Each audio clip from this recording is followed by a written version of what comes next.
Everyone. Hope all is well. Hope everyone's day is better than expected. We're going to jump back into the second half of this article. Leave your thoughts, any questions, any concerns. Again, this is just a perspective that we want to look into and see what information can come out of this. We don't know. No right, wrong answers, just insight and information. So let's move on. Number 6, create multiple income streams. So let's recap real quick. We're talking about capitalism, how to be a capitalist. And number 1 is get some capital. Number 2, own the means of production. Number 3, own other assets too. Number 4, treat yourself as a company. That's going to be important. Number 5, turn yourself into a company. And that's where we left off. So if you want to get more insight into one of those 5 or all 5, go ahead and check out part 1. We're jumping into number 6 for the second half of the series. Here we go. Number 6, create multiple income streams. So first get some capital and eventually you're going to create multiple income streams. Here we go.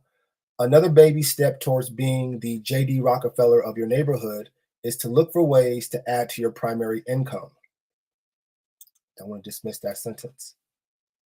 Can you teach a musical instrument or a language or some other skill? Could you invest in a franchise alongside an ambitious niece or nephew? Do you have the expertise? Do you have expertise that will enable you to trade antiques for a profit? Could you write and publish your own digital books? The list is very long, and your hours will be longer than Joe 9 to 5. 2, so try to pick something you enjoy. I'm going to read that again. The list is very long, and your hours will be longer than Joe 9 to 5. 2, so try to pick something you enjoy. Meaning, like anything, especially a newborn, you have to put the work in. You have to help support and develop, care and nurture and invest. And like the newborn, it's going to take time to develop, and it's going to become a toddler. Then it's going to be a child, and a young adult, and then eventually an adult, and then an elder eventually. So in that sense, you have various stages to business. You have you have so many words: the seed stage, the startup stage, the growth stage, the maturity stage, expansion stage. Eventually, you have the exit stage of a business where a company may want to stop, producing for whatever reason. So pick something you enjoy because you're going to be investing. This is your child, if you will. One of the biggest things you can invest again is your money, though. That's going to make a lot of this easier.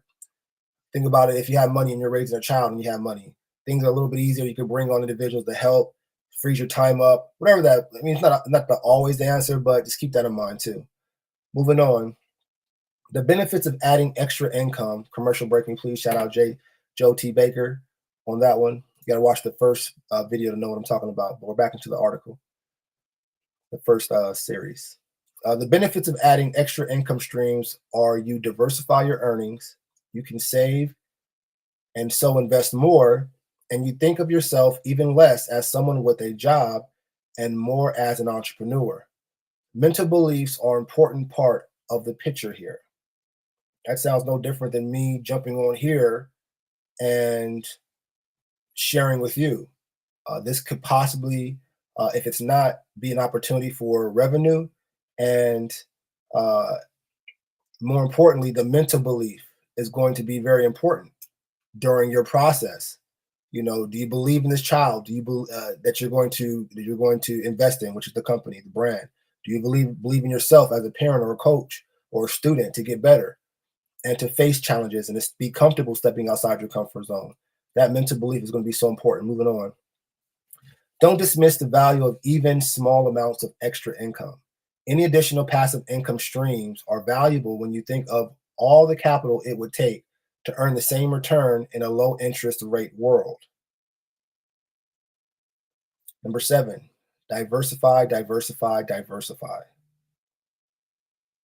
I don't want to dismiss passive income streams. Going back into number 6, If you hover over the link, it says here why a little passive income is worth a lot more than you think. Click that article. Let me know what you think. I don't want to dismiss that statement. Going on to number 7, diversify, diversify, diversify. Capitalists know the world is changing fast. Rather than moaning about it, they look for opportunities. If you can address a strong need someone has, then they'll pay you for it. Over time, we get most of our gadgets, services, and vices like this. Basically, someone has a need, they'll pay you for it. But the same rapid change that capitalism thrives on and indeed fuels is also a threat. Sentimentalists think we should still be making all our own cars, washing machines, and aeroplanes in factories in each individual country. Hmm. Capitalists know global trade has rightly ended all that, but they also understand it could be their business that is creatively destroyed next. That's interesting. These two sentences are very interesting to kind of give you an international perspective and a domestic perspective, where some feel that hey, all the production should be in a country, in your own country, where others feel like, hey, on a global scale, there's ways where I can leverage, and if I don't, it may be challenges. If I understand that these statements correctly, let me know what you think in the comments. Moving on. Rather than hope that laws and regulations can protect your industry, let alone assuming you'll have a job for life, it makes sense to diversify your skills, knowledge, investments, and other assets. Be ready for total upheaval because the chances are it will come at least once in your lifetime. Facts, that part. Getting the right balance is tricky because capitalism rewards specialists up to a point. They are more efficient, productive, and usually do a better job. But that also makes them expensive, which increases the chances they'll one day be replaced by a robot or cheap talent in India. And I'm not making light of that, but I believe I did an article, did a live stream a few days ago about how AI is playing a bigger role in labor and workforce and the projections of jobs that will be lost to artificial intelligence, but also projections of jobs that will be gained and created through artificial intelligence. And so I don't want to dismiss the fact, reading this last sentence, that one day there could be more robots or respectfully less expensive talent in other countries, so very interesting perspective. Moving on. I personally tried to be a generalist for this reason. The alternative is to keep on the cutting edge of your specialty, to stay young minded, and to continually seek education and new opportunities. Don't fight inevitable change. Just ask the old music label bosses undone by digital file sharing, the engineers replaced by Japanese assembly lines, the IT managers whose jobs have been lost to the cloud, and so on and so on and on and so on and on and on. As for assets, old money diversifies, spreading its wealth. Let's not dismiss that last sentence. As for assets, vehicles that produce income, old money diversifies, spreading its wealth. Many new rich people keep it all in one or two assets and either become a lot richer or go bust. Number 8, become an expert asset allocator. One huge reason capitalism works is because it harnesses millions of people's individual decisions about where to put their capital and effort to best use, as well as what to spend it on. In communist Russia, Comrade Igor and factory chairman Alexander had to decide how many tractors the company would produce in 5 years. They consult with higher ups in the party and local farmers and be told there wasn't enough steel anyway because some of the comrade who ran the steel plant was pessimistic and had turned to drink. These people were just as smart as us, but the system was stupid. They didn't have the information required to best allocate their resources. And I'm a commercial break me, please. Disclaimer, respectfully at all times as I'm doing these daily insights, I did not write the content. A lot of times I may not have read what was in the content before sharing through a daily insight. But the reality is this information is here. Sometimes, as we can see, this information crosses my path for any reason. And for me, I look into a lot of different things to get as much intelligence, insight, and information as I can. So when I go through the various projects and opportunities of my life, I'm able to go into a Rolodex and apply what is necessary to give me the best results and outcomes possible. And it's the good, the bad, and the ugly information that allows you to look at all things from a 360-degree perspective. And so that's why we are reading information. That doesn't necessarily mean you have to agree with information. That's something you have to do. And respectfully, if you don't agree with it, what do? You put it to the side for what it's worth, and you read what you can, or get information what you can, and you move forward. And that's dealing with emotional intelligence, and that's another conversation we'll get into another time. Back to the back to the article. Capitalism replaces all this guesswork and centralized control with prices, which reflect supply and demand. Capital flows to the places where it has the best chance of multiplying for a given level of risk. Prices of goods and assets change to reflect this. The system is far from perfect. Despite what academics need to believe to make the sums work, none of us is ultra rational. Amongst many other things, we get greedy, we get fearful, and we don't always have perfect information. As a result, capitalist economies have booms and busts. As I hover over the booms and busts, it says here, understanding the economic cycle via the economic clock. Someone want to check that article out? Leave your thoughts in the comments, and if we need to, we can jump into that conversation. Sometimes certain assets and opportunities are too expensive, while others are a steal. Capitalists can make mistakes at knowing which is which, just like two comrades could disagree on the national cabbage target for, excuse me, for 1956. Your job as a capitalist is to try to do a better job telling the difference between cheap and expensive opportunities. You want your money, your capital to be in attractive and sustainable places, and you want to pull some or all of it out of the areas that look too frothy or conversely look doomed. So you either need to bring someone on that has that skill set. Commercial break, me please, or you have to take time and put time aside to participate in this process to make sure you're doing what you need to do to make sure things don't look doomed, if you will. Back to the article. You don't want to invest in flaky stocks at the height of the dot-com bubble, but equally you don't want to retrain as a horseshoe fitter the year before Ford takes motor cars mass market. I'll read that last half sentence again. But equally, you don't want to retrain as a horseshoe fitter the year before Ford takes motor cars mass market. If I understand correctly, we're talking about now machines going into the industrial age, if you will.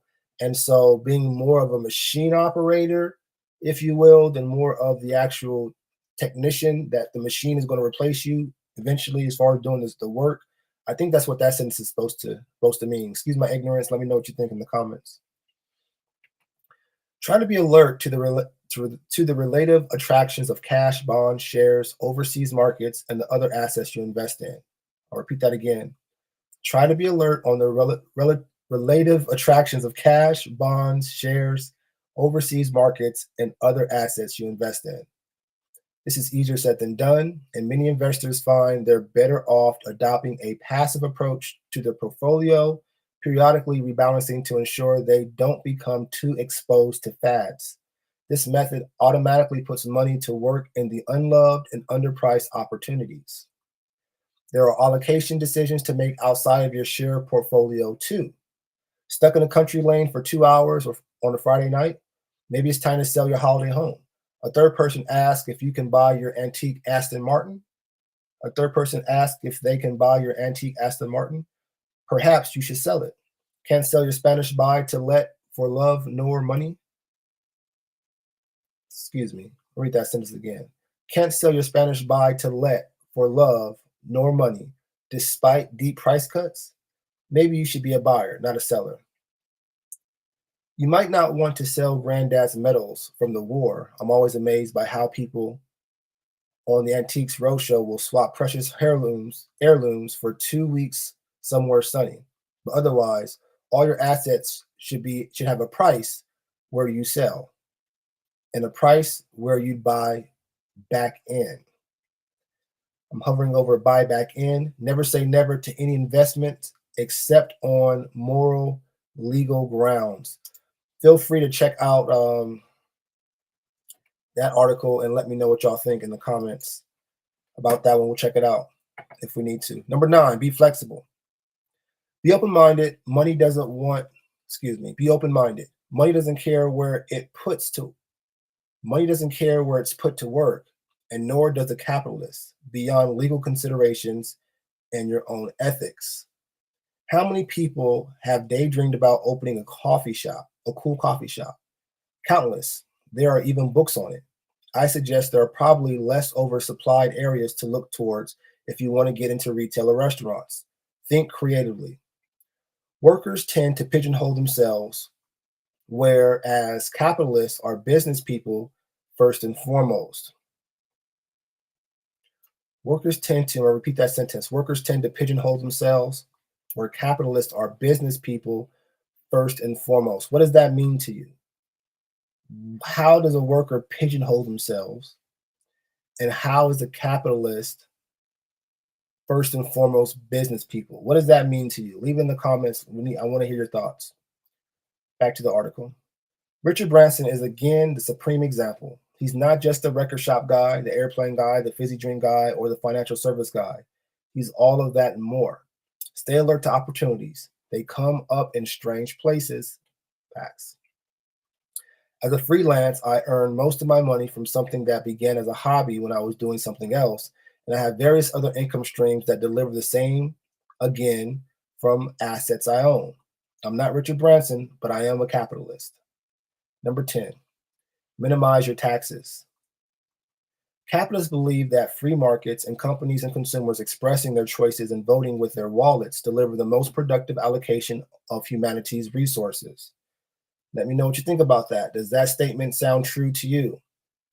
Does the statement capitalists believe that free markets and companies and consumers expressing their choices and voting with their wallets deliver the most productive allocation of humanity's resources? Let me know what you think, please. That's not to say markets necessarily deliver the best allocation because the word best is so subjective. I'd personally prefer half the money spent on cheap clothes and Primark went on conserving the world's rainforest, for example, but few shoppers would agree. I'm going to read that again. I personally prefer half the money spent on cheap clothes and Primark went on conserving the world's rainforest, for example, but few shoppers would agree.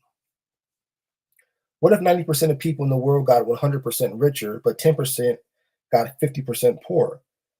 Would that be good or bad? What do you think? Is it good or bad if 90% of the world got 100% richer, but 10% got 50% poorer? Would that be good or bad? What do you think? Leave in the comments. If you were one of the unlucky 10%, you'd probably think it was bad. What if that 10% wasn't at the bottom of the pile, but rather they were the richest? Is your answer different now? This sort of conundrum, invariably combined with self-interest, is why even close friends rarely entirely agree about politics and economics. I have dear friends who will find this whole post horrendous. The fact is, though, I believe the private sector will deliver better outcomes in most cases, even for some thorny issues. In my ideal world, beyond safety net for all citizens, government is mainly about setting the rules for society to get the results the majority wants. Commercial break-in, please, or something saying the government comes into a particular geographical territory to establish the infrastructure that's needed for the businesses to come in and set up shop to produce, in which the people will then be able to live, work, and play. But the government comes in to create that structure, that policy, the necessaries for the private sector to do what they do best. What do you think about that? That's what was told to me a while back, and that's what I think of when I read that last sentence. Moving back on to the article. cleaner lakes and rivers, less fat cats in the boardroom, more houses, fewer people dying of heart attacks. The state doesn't need to make that happen, though through the public sector. Change the rules and set the right incentives, and smart entrepreneurs will find a way. Leave your thoughts on that one. Let's see what this four says. This four here on the note mark says, don't blame capitalism that we don't have a perfect and fair world. The fact is, people don't vote for a lot of things that will be better for everyone in the long run. Check out the article. Let me know what y'all think. Moving on. The logical conclusion is that a capitalist believes she knows better how to spend her money than the state does. Money is better off in our hands. It's a legal requirement to pay your share of the taxes, and I'm not suggesting otherwise. But there's a big difference between tax evasion and tax avoidance. I'm going to highlight that section, tax avoidance and tax avoidance. And when you hover over that, it says tax avoidance versus tax evasion. Click that link, check it out. Let me know what you think. Leave your thoughts in the comments, please, and thank you. A capitalist doesn't donate money to the public purse, not when he or she believes it's better to put to work by hungry entrepreneurs and company. Read that again. A capitalist doesn't donate money to the public purse, not when he or she believes it's better being put to work by hungry entrepreneurs and companies. I don't believe in a zero-size public sector, but with government already taking more than 40% of the UK's GDP, I think it's got enough to be getting on with. Besides, if you're taking the risk, why should the state take a big slug of the rewards? Always take into account capital gains tax and taxes on income. Paying high taxes on your investments make a big difference over the long run. So I'm going to highlight capital gain or hover over capital gains tax, and it says here how to avoid capital gains tax. That's an article. Hover over taxes on income. Dividend income is treated more favorably than earned income tax-wise. Love to get your thoughts in here on that article and make a big difference. How taxes on gains can dramatically reduce your long-term returns. Let me know what y'all think on those articles. Number 11, give something back. My comments about taxes may have riled some readers, but I'm not praising personal gluttony and excessive hedonism. I've not once mentioned driving sports cars, bathing in the milk of the alpacas, or guzzling expensive champagne with high-class strippers, whether Wall Street asset strippers or the more traditional variety. Although who wouldn't want some that now and again? I'll read that sentence again. Although who wouldn't want some that now and again? Perhaps not all the same time. Whatever, it's a personal choice that has nothing to do with capitalism. Many communist and socialist legends could spend money with the best of them on the backs of the workers. Plenty of capitalists have been wildly greedy, but Bill Gates has devoted the rest of his life and fortune to philanthropy, and Rockefeller didn't drink or smoke. Nobody succeeded in a vacuum. A healthy, educated population, family and friends, infrastructure, and the rule of law, none of this comes cheap. That's why I'm happy to pay a fair share of taxes and why I think it's good to give something beyond that to causes that are meaningful to you. Plus, it feels good to spend your money helping others. Some of the greatest modern mega capitalists, including Gates, Warren Buffett, and Mark Zuckerberg, have pledged to give away at least 50% of their fortunes to philanthropy. Others work behind the scenes, and yes, a few inevitably want their names above the wing of hospitals or library. Who or what would you like to help if you were wealthy? Leave your answer in the comments, please. Who or what would you like to help if you were wealthy? Thinking about it might just help you get there. And I'll bring this last part in. Thanks for reading. Moneyvator is a spiffing blog about making, saving, and investing money. Please do sign up to get our latest post by email for free. Find us on Twitter, Facebook, or pursue a few of our best articles. Again, I want to thank you all for checking out this article. I do enjoy reading comments from time to time, so if you can, read some of the comments from the article. And I do want to thank the author, by the investor. So I want to thank the investor. I'm trying to see if there was a name in particular. I don't see a name, but thank you, the investor, for this insightful article. Let me know what you think. If you felt this article was accurate, if there were some challenges, some holes in the article. Definitely thank you for following, supporting my work, clicking the various links to take what we're doing to the next level. And I look forward to connecting with you during the next Daily Insight. In the meantime, you have a great rest of the day and congratulations in advance for your continued success.